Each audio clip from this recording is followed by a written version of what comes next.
Hello friends, welcome to शिक्षा academy. और आज मैं आप लोगों के लिए एक ऐसा लेसन प्लान लेकर आई हूँ जिसमें मैंने मॉडल भी बनाया है और आपके साथ मैं अपना पूरा लेसन प्लान डिस्कस करूँगी और आप लोग को बताऊँगी कि इससे रिलेटेड आप कौन से मॉडल्स यूज़ कर सकते हैं और वो मॉडल्स भी मैं आप लोगों को दिखाऊँगी। और ये लेसन प्लान जो मैंने बताया है ये स्पेशली जब आपका प्रैक्टिकल होता है तो उस टाइम टीचिंग के लिए बनाया है, क्योंकि जब आपकी इफ़ेक्टिव टीचिंग होगी तो डेफिनेटली आपको एक्सटर्नल में अच्छे मार्क्स मिलेंगे। तो चलिए स्टार्ट करते हैं। ये फिज़िकल साइंस का लेसन प्लान है जो कि मैंने क्लास 8th का बनाया है और टॉपिक लिया है a force can change the state of motion shape. तो पहले इसमें डेट लिखते हैं, class, time, subject, topic and सब टॉपिक। अगर आपने मेरे पहले के वीडियोस देखे होंगे तो उसमें आपको आइडिया होगा कि मैंने किस तरह से और लेसन प्लान्स बनाए हैं। उसके बाद आपका आ जाता है जनरल ऑब्जेक्टिव्स। जनरल ऑब्जेक्टिव्स वो ऑब्जेक्टिव्स होते हैं जो हमारे सब्जेक्ट से रिलेटेड होते हैं, ना कि टॉपिक से रिलेटेड। फॉर एग्जांपल ये हमारा सब्जेक्ट फिज़िकल साइंस है तो हम फिज़िकल साइंस से रिलेटेड जनरल ऑब्जेक्टिव्स लिखेंगे कि हमारे इन फ्यूचर में हमारे फिज़िकल साइंस पढ़ने से हमारे क्या क्या बेनिफिट हो सकते हैं। जैसा कि आप देख रहे हैं यहाँ पे इस पेज पे 7 पॉइंट्स हैं। मैंने टोटल इसमें 10 पॉइंट्स लिए हैं।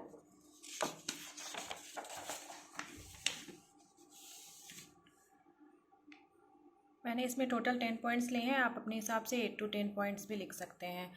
जनरल ऑब्जेक्टिव्स के बाद आपका आ जाता है स्पेसिफिक ऑब्जेक्टिव।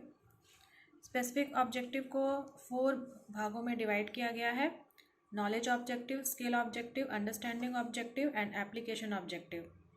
तो आप जिस हिसाब से आपको ऑब्जेक्टिव्स लिखने हैं आप उस हिसाब से पॉइंट करके आप इसमें लिख सकते हैं। इसके बाद ये पेज नंबर 3 है। इसके बाद आपको लिखना होता है टीचिंग एड।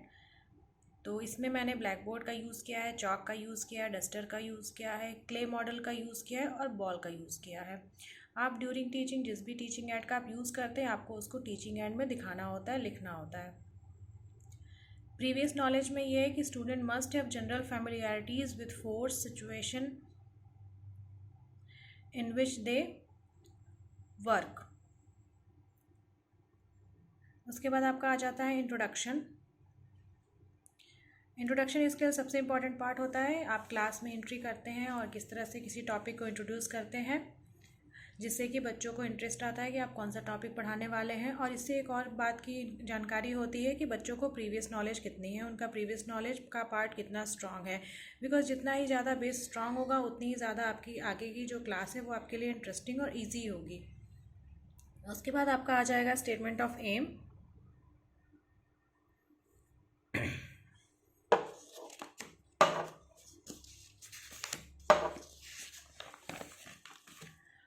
ये आपका प्रेजेंटेशन पार्ट है।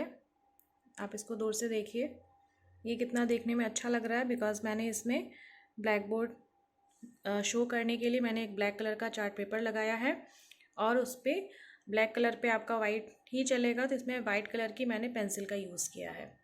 तो इसमें आप पॉइंट्स देख लीजिए: teaching points, प्यूपिल teachers activity, pupils activity, teaching method, black board activity and evaluative work. ये सारे पॉइंट्स हैं जिस पे रिलेटेड आपको इसमें आगे लिखना है और कंटिन्यू करना है। तो यहाँ पे सबसे पहले हम इंट्रोडक्शन लेते हैं। इसमें इंट्रोडक्शन में ये है कि टीचर बच्चों को ये बताता है कि जब भी हम किसी ऑब्जेक्ट पे फोर्स अप्लाई करते हैं तो उससे ऑब्जेक्ट की स्पीड भी चेंज हो जाती है, कभी कभी मोशन का डायरेक्शन भी चेंज होता है। और the state of rest is consider to be state of zero speed. तो अगर कोई बॉडी, कोई ऑब्जेक्ट अगर रेस्ट के भी स्टेट में है तो भी हम उसको कहेंगे कि ये मोशन के स्टेट में है विद ज़ीरो स्पीड।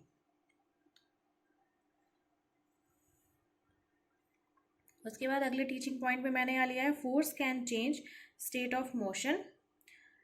तो उसमें कई सारे एग्जांपल्स के थ्रू हम समझाएंगे। पॉइंट नंबर 1 में है कि अगर फोर्स ऑब्जेक्ट की मोशन के डायरेक्शन में लगाते हैं तो उसकी स्पीड बढ़ जाती है। मैंने एग्जांपल यहाँ पे लिया है कि एक बास्केटबॉल प्लेयर जब किसी बॉल को हिट करता है और वो मोशन में रहती है तो उसकी स्पीड बढ़ जाती है।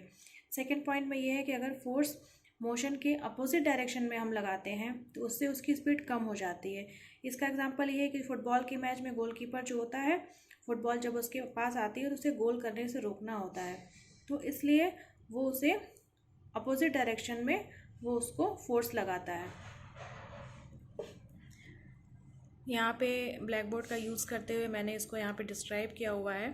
स्टेट ऑफ मोशन है, तो स्टेट ऑफ मोशन कब होगा, जब स्पीड पे भी चेंज होगी तब भी बोलेंगे कि उसके स्टेट ऑफ मोशन में चेंजेस हो रहा है। जब डायरेक्शन में चेंज होगा तब भी।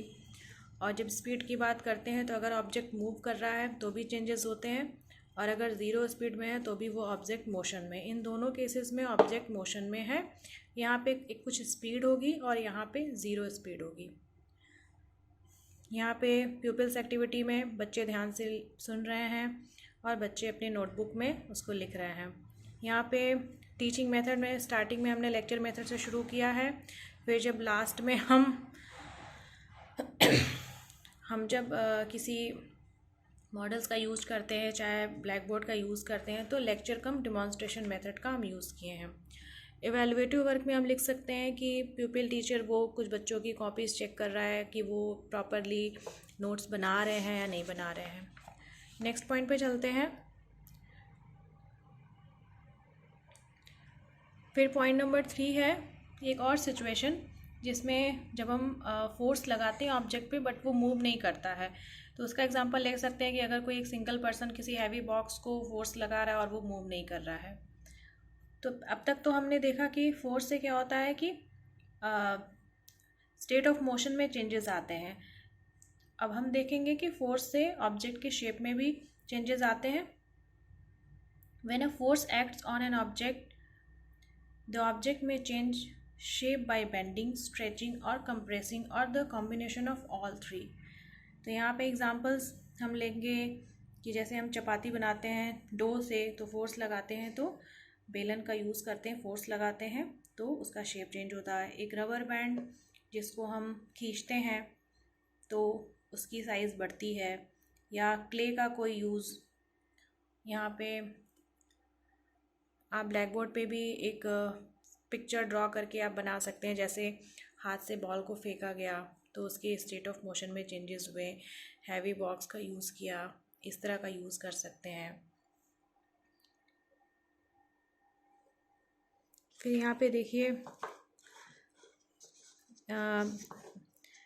समझाने के लिए एक ये है, स्टेट ऑफ मोशन समझाना है तो आप बच्चों को बॉल यहाँ पे रख के बॉल को ऐसे आप फोर्स लगा रहे हैं तो बॉल मूव कर रही है, चाहे मूविंग बॉल है तो उसको रोक रहे हैं फोर्स लगा करके। तो इस तरह से समझा सकते हैं कि स्टेट ऑफ मोशन में चेंजेस आ रहे हैं। ये आपका एक मॉडल हो गया। दूसरा मॉडल हम लेते हैं क्ले।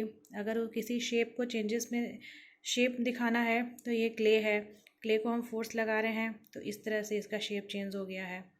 तो इस तरह के मॉडल्स का हम यूज़ करके जो चीज़ें हम डे टू डे लाइफ में हम यूज़ करते हैं उनका यूज़ करके हम अपना जो टीचिंग स्टाइल है उसको और भी ज़्यादा इफ़ेक्टिव बना सकते हैं।